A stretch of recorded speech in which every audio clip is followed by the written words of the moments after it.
그 무렵 나이 많은 예언자 사무엘이 마침내 세상을 떠났습니다. 이스라엘 사람들은 라마로 가서 그의 죽음을 슬퍼했습니다. 그러나 다윗은 사울을 믿을 수 없었기 때문에 가지 못했습니다. 그렇다고 사울에게 숨은 곳을 들킨 이상 굴 속에 머물러 있을 수도 없었습니다. 다윗은 부하들과 함께 사해 남쪽에 있는 바란 광야로 갔습니다. 그곳에 가려면 도중에 나발이라고 하는 부자의 땅을 지나가야 했습니다. 나발은 거칠고 인색한 사람이었으나 그의 아내는 아름답고 현명할 뿐만 아니라 매우 착한 사람이었습니다. 때마침 양털을 깎을 무렵이었습니다. 나발은 수많은 양과 염소를 갖고 있었으므로 그 털을 깎기 위해 많은 사람을 고용했습니다. 그리고 그 사람들을 대접하려고 맛있는 음식을 장만했습니다. 한편 다윗은 부하들이 먹을 양식을 얻기 위해 무척 고생을 했습니다. 지금 그의 부하는 600명이 넘었습니다. 양털을 깎고 있는 사람들이 나발의 종인 것을 알게 된 다윗은 젊은이 10명을 나발에게 보내어 말했습니다. 나는 양털을 깎고 있는 사람들이 당신 종이라는 것을 알게 되었습니다. 당신의 목자들이 우리와 함께 있었지만 우린 조금도 그들에게 해를 끼치지 않았습니다. 또 그들은 양 한 마리도 잃지 않았습니다. 그러니 당신도 우리에게 호의를 베풀어 종들에게 주려고 준비해둔 음식물을 조금만 나누어 주십시오. 그 당시에는 사람들이 동냥할 때 거절하는 것을 대단한 신뢰로 알았습니다. 그런데도 인색한 나발은 대답했습니다. 도대체 다윗이 누구냐? 요즘에는 주인을 버리고 도망치는 종이 많다. 어떻게 양털을 깎는 사람에게 주려고 마련한 빵과 술과 고기를 어디서 온지도 모르는 사람에게 줄 수 있겠느냐? 젊은이들은 다윗에게로 돌아와서 나발의 무례한 말을 전했습니다. 다윗은 크게 화를 내며 나발에게 본때를 보여주도록 부하들에게 명령했습니다. 그때 나발의 종은 다윗이 자기네 주인을 혼내주려 한다는 이야기를 엿들었습니다. 그는 급히 나발의 아내 아비가일에게로 가서 말했습니다. 다윗이 광야에서 사람을 보내어 주인님에게 인사를 드렸는데도 주인님은 그 사람들에게 욕을 퍼부었습니다. 그러나 그 사람들은 우리를 잘 대해주었고 우리가 들에 나가 그들과 함께 있을 때에도 무엇 하나 잃어버린 것이 없었습니다. 이제 다윗은 주인님의 행동에 화를 내어 우리를 혼내주려고 오고 있습니다. 그러니 그들을 달랠 방법을 빨리 생각해 주십시오. 그렇지 않으면 다윗은 우리에게 화를 내릴 것입니다. 주인님은 성미 급한 분이라 저희는 말을 붙일 수도 없습니다. 아비가일은 아름답고 현명한 여인이었습니다. 그는 곧 빵 200개, 포도주를 담은 가죽 부대 2개, 요리한 양 5마리, 볶은 밀 10말, 건포도 100뭉치, 무화과 200개를 준비하여 나귀에 싣고 하인을 시켜 다윗에게 가져가게 했습니다. 아비가일도 나귀를 타고 그 뒤를 따라갔습니다. 남편 나발에게는 자기가 무엇을 하며 어디로 가는지 알리지 않았습니다. 아비가일은 다윗을 보자 곧 나귀에서 내려 땅에 무릎을 꿇고 공손히 절하며 남편의 잘못을 사과했습니다. 이 천한 계집종의 말에 귀 기울여 주십시오. 저는 당신께서 보내신 젊은이들을 보지 못했습니다. 제발 저희들의 허물을 용서하시기 바랍니다. 하나님께서는 언젠가 당신께 승리를 안겨주실 것입니다. 하나님께서 당신을 이스라엘 왕으로 세우실 때 당신은 부질없이 피를 흘리지 않았던 것을 다행으로 여기실 것입니다. 오늘 당신을 이곳으로 보내신 이스라엘의 하나님은 참으로 고마우신 분이요. 또한 당신의 슬기도 매우 놀랍소. 당신이 이곳으로 오지 않았더라면 나는 나발을 죽였을 것이요. 다윗은 아름답고 상냥한 여인의 마음씨에 감동했습니다. 아비가일은 가지고 온 음식물을 다윗에게 주고 집으로 돌아갔습니다. 나발은 집에서 성대한 술잔치를 베풀어 술에 취해 있었습니다. 아비가일은 자기가 한 일에 대해서 아무 말도 하지 않았습니다. 다음날 아침 술이 깨었을 때 아비가일은 나발에게 어제 무슨 일이 일어나는지에 대해 이야기해 주었습니다. 다윗과 그 부하들에게 죽을 뻔했다고 말입니다. 나발은 겁에 질려 심장이 멎을 것만 같았습니다.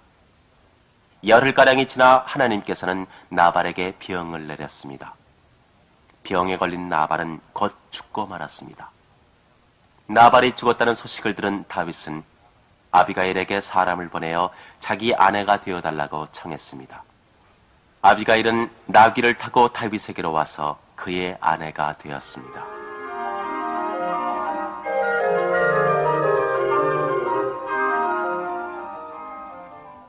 사울은 다윗에게 해를 끼치지 않겠다는 약속을 지키지 않았습니다. 만일 사람들이 다윗이 숨어있는 곳을 고자질하지 않았더라면 사울도 약속을 지켰을지 모릅니다. 그러나 그들은 다윗과 그 부하들을 좋지 않게 생각했기 때문에 사울 왕에게 다윗이 숨어있는 곳을 일러 바쳤습니다. 사울은 다시 3,000명의 병사를 거느리고 광야로 다윗을 찾아 나섰습니다. 다윗의 부하는 곧 왕이 다시 그를 찾아 나섰다는 것을 전해주었습니다. 어느 날 밤 다윗은 부하 아비새와 함께 사울이 잠들어 있는 진지로 갔습니다. 하나님께서는 사울의 병사들을 깊이 잠들게 하셨습니다. 그래서 다윗과 아비새가 몰래 진지로 숨어 들어왔을 때 아무도 깨어있는 사람이 없었습니다. 사울 왕도 깊이 잠들어 있었습니다. 왕의 창은 머리맡에 물병 곁에 꽂혀 있었습니다. 병사들을 지휘하는 아브넬도 왕 곁에서 자고 있었습니다. 다윗의 부하 아비새가 다윗에게 귓속말을 했습니다.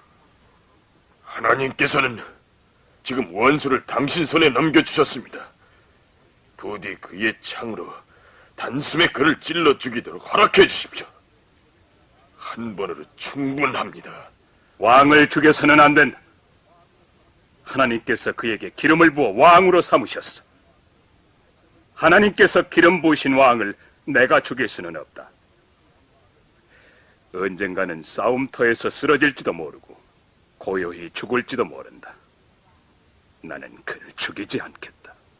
다윗과 아비새는 사울의 창과 물병을 들고 진지 밖으로 빠져나와 멀찌감치 떨어져 있는 언덕 위로 올라갔습니다. 그리고는 사울 왕의 병사를 지휘하는 아브넬에게 소리쳤습니다.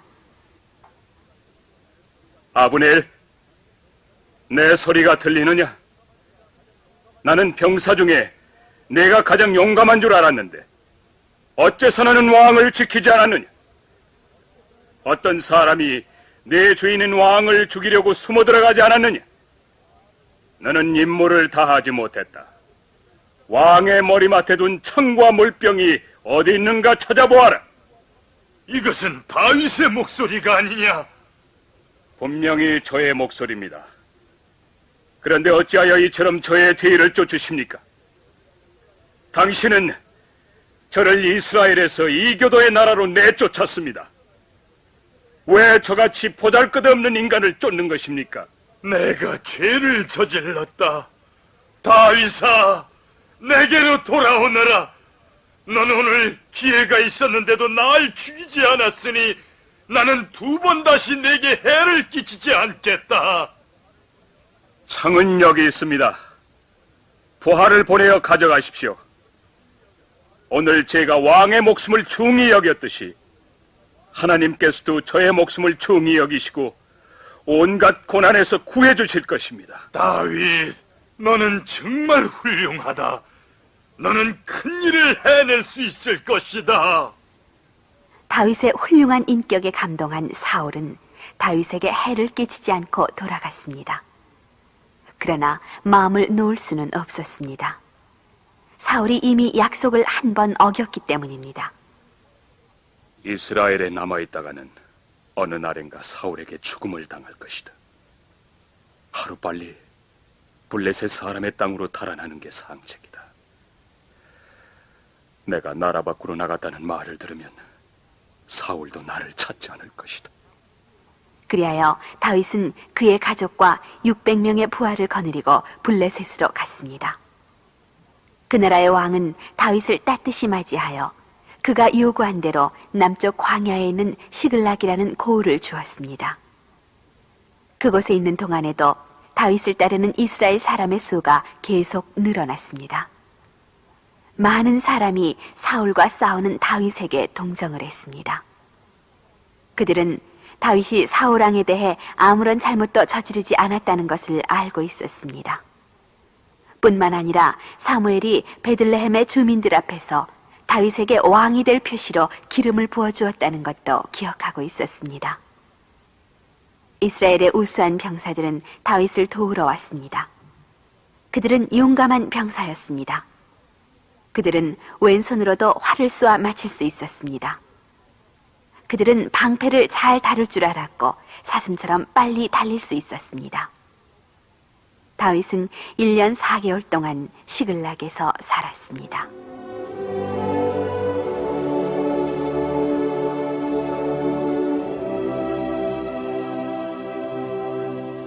얼마 후 블레셋 사람은 또다시 이스라엘과 싸우려고 만반의 준비를 갖추었습니다. 다윗은 그때까지 블레셋 사람들 사이에 살고 있었기 때문에 블레셋 사람을 따라 이스라엘과 싸우려고 부하들과 함께 블레셋의 수도 가드에 왔습니다. 그러나 블레셋 사람들은 다윗과 그의 부하들이 따라오는 것을 좋아하지 않았습니다.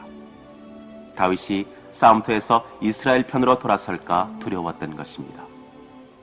여자들이 사울은 수천을 치셨고 다윗은 수만을 치셨다고 노래 부른 것을 기억하고 있었던 것입니다. 블레셋 사람이 다윗을 데려가지 않은 것은 아주 다행한 일이었습니다. 첫째, 이 싸움에서 슬픈 일이 일어났으므로 다윗이 함께 싸웠더라면 몹시 후회했을 것입니다. 둘째, 다윗이 시글락에 돌아와 보니 마을이 모두 불타 잿더미로 변해 있었습니다. 떠돌아다니는 아말렉 사람들이 집을 불사르고 여자와 어린 아이들을 끌고 가버렸던 것입니다. 다윗과 그의 부하들은 집이 불타버리고 아내와 아이들이 끌려간 것을 보고 몹시 슬퍼했습니다. 다윗은 아말렉 사람을 뒤쫓아가도 좋을지 어떨지 하나님께 여쭈어 보았습니다. 하나님께서는 뒤쫓아가라고 하셨으며 빼앗긴 것을 되찾게 해주시겠다고 약속하셨습니다. 다윗은 400명의 부하를 거느리고 아말렉 사람의 뒤를 쫓았습니다. 이 거친 땅에는 아무도 살고 있지 않았기 때문에 도둑들이 어느 쪽으로 달아났는지 알 수 없었습니다. 그들은 사방을 찾아 헤매다가 들판에 쓰러져 있는 한 사람을 발견했습니다. 그 사람은 사흘 동안이나 아무것도 먹지 못했기 때문에 거의 죽어가고 있었습니다.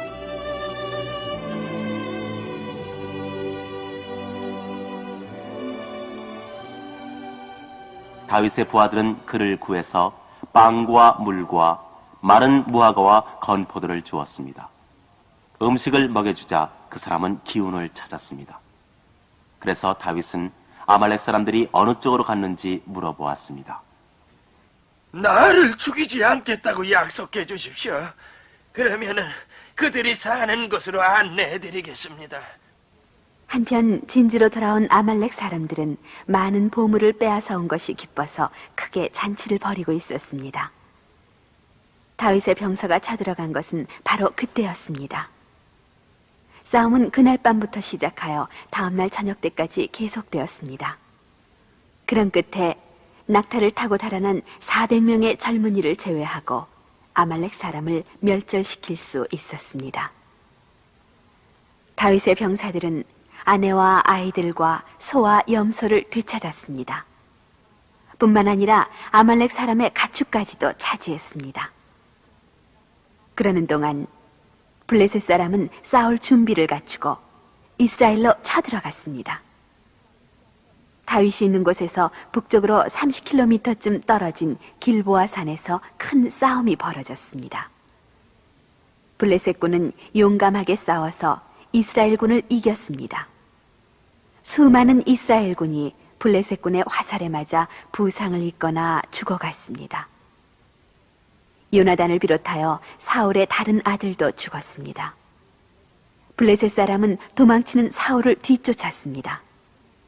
사울은 블레셋 사람에게 잡혀서 모욕을 당할까 두려워하여 무기를 보관하는 부하에게 말했습니다. 그 칼로 날 찔러 죽여다오. 붙잡혀서 욕을 당할 수는 없다. 부하들은 사울을 죽이려고 하지 않았습니다.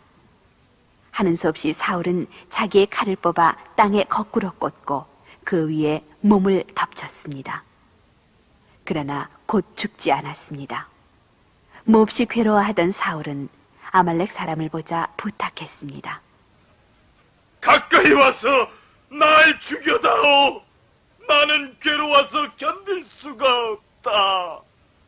그 젊은이는 사울이 살아날 가망이 없음을 보자 그의 말대로 목숨을 끊어주었습니다. 사울이 숨을 거두자 젊은이는 사울의 왕관과 팔찌를 벗겨가지고 가버렸습니다. 싸움이 끝난 다음 날 블레셋군은 죽은 사람의 물건을 빼앗으려고 싸움터를 찾아왔습니다. 그들은 사울의 아들 삼형제의 시체를 발견했습니다. 곧이어 사울의 시체도 발견하고 크게 기뻐했습니다. 사울이 전사했다는 소식은 온 나라에 퍼졌으며 그의 갑옷은 블레셋의 신전에 보관되었습니다. 블레셋 사람은 한 걸음 더 나아가서 사울과 그의 아들 삼형제의 시체를 성벽에 못질했습니다. 이것은 이스라엘 사람을 모욕하는 일이었습니다.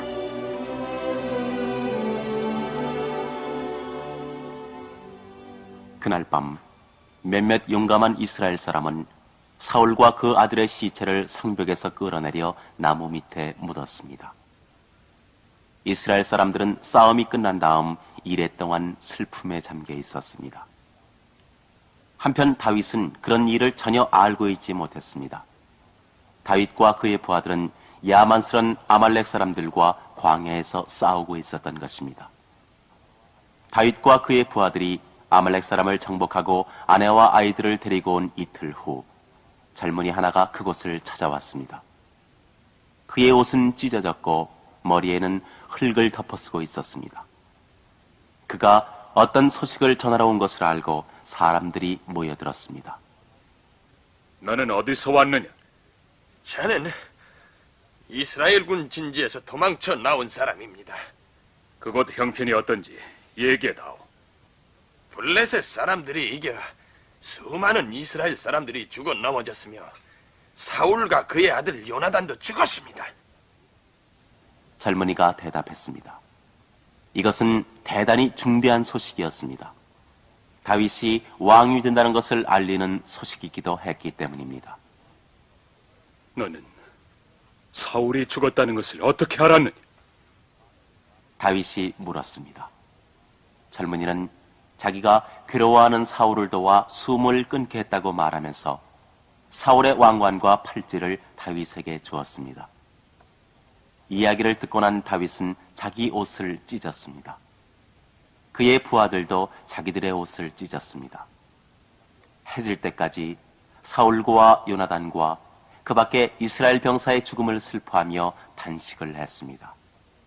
다윗은 사울의 죽음을 슬퍼하며 아름다운 노래를 읊었습니다.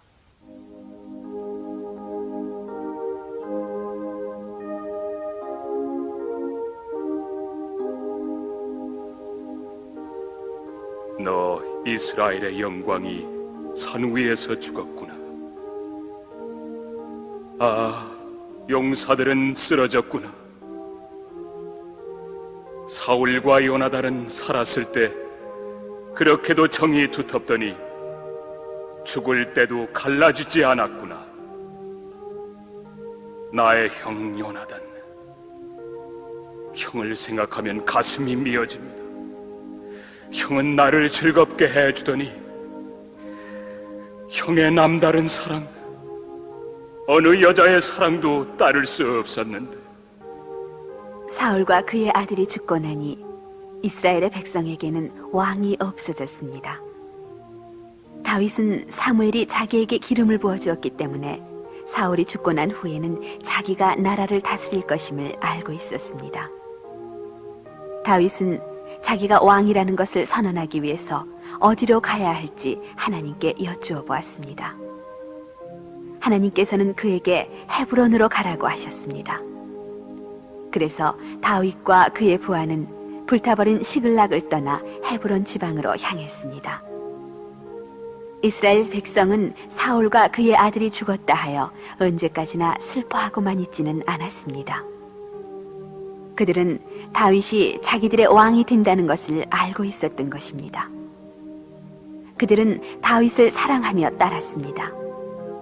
수많은 사람이 새 왕을 보기 위해 헤브론으로 갈 준비를 했습니다. 날마다 많은 사람이 꼬리를 물고 헤브론으로 모여들었습니다. 이윽고 다윗에게 충성을 맹세하기 위해 모여든 사람의 수는 30만 명에 달했습니다. 이렇게 하여 다윗은 백성들이 기뻐하는 가운데 왕위에 올랐습니다. 그는 30살의 왕이 되어 40년 동안 나라를 다스렸습니다. 다윗은 왕위에 오른 후 처음 7년 동안은 헤브론에서 지냈습니다. 그 후 그는 예루살렘을 수도로 삼았습니다. 예루살렘은 높은 언덕 위에 있고 깊은 골짜기가 세 곳으로 나 있어 싸움이 벌어졌을 때 지키기 좋았습니다. 다윗과 그의 신하들이 예루살렘에 살게 된 다음부터 예루살렘은 곧잘 다윗의 성이라고 불려졌습니다. 다윗 왕은 두로 왕 히람이 보낸 삼나무 제목을 재료로 훌륭한 궁전을 세웠습니다. 또한 그는 이 밖에도 훌륭한 집을 지어 예루살렘을 아름다운 도시로 만들었습니다. 다윗은 위대한 왕이었습니다. 그것은 하나님께서 다윗과 함께 계셨기 때문입니다. 다윗은 하나님을 사랑했으며 언제나 하나님을 섬기려 했습니다.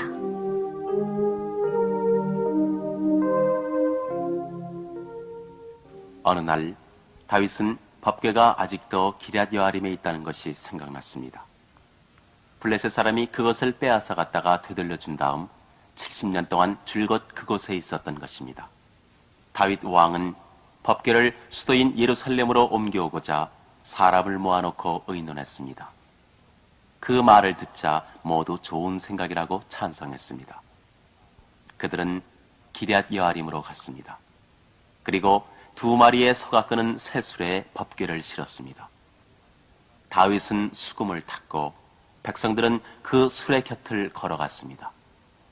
그들은 나무로 만든 갖가지 악기와 수금과 비파를 뜯고 소고와 제금을 치면서 마음껏 노래 부르며 춤을 추었습니다. 얼마를 가다가 나곤의 타작마당에 이르자 수레를 끌고 가던 소가 뛰므로 하나님의 궤가 떨어지려고 했습니다. 그러자 소를 몰고 가던 웃사라는 사람이 급히 손으로 법궤를 받쳤습니다.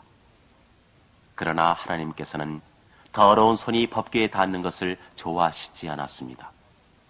웃사는 한마디 말도 못하고 그 자리에서 거꾸러져 죽고 말았습니다. 이것을 보고 다윗과 백성들은 두려워했습니다. 그들은 앞으로 더 나아가지 못하고 오벳 에돔의 집에 법궤를 옮겨 놓았습니다. 법궤는 석 달 동안 그 집에 있었습니다.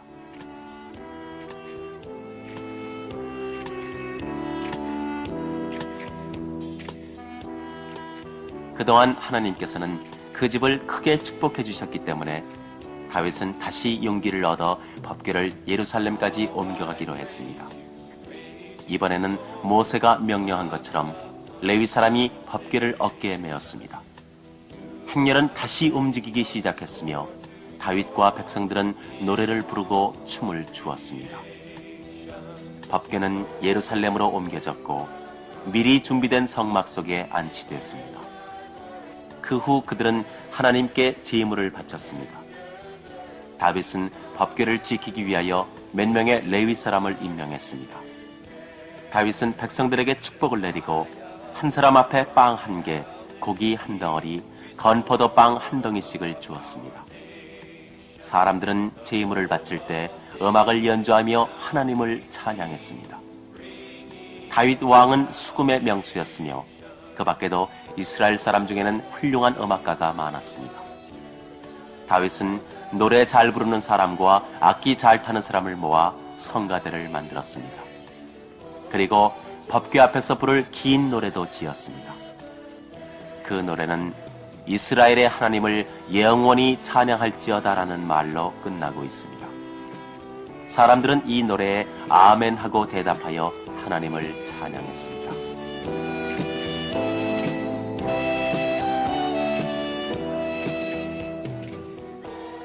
이리하여 또다시 법궤는 예배 중심이 되었습니다.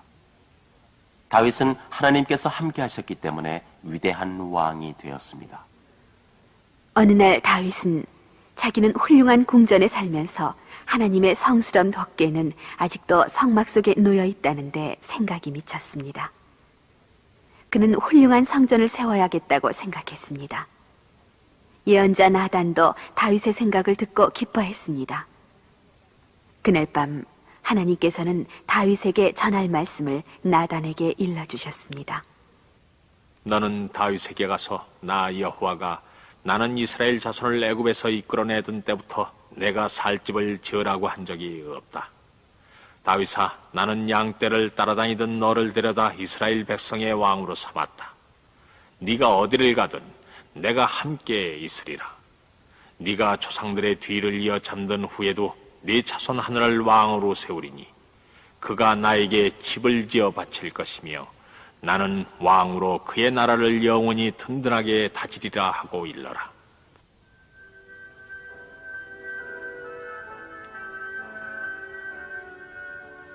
하나님께서는 이스라엘 백성을 애굽에서 인도해내신 후로 아직 성전을 짓도록 명령하신 일이 없었습니다. 하나님께서는 목동 다윗을 이스라엘의 왕으로 만드셨습니다. 하나님께서는 다윗이 죽은 후에도 그의 후손들이 뒤를 이어 왕이 되게 하실 것입니다. 그리고 언제까지나 다윗의 자손과 함께 계실 것입니다. 그러나 성전은 다윗처럼 평생을 싸움으로 보낸 사람의 손으로 지어져서는 안 됩니다.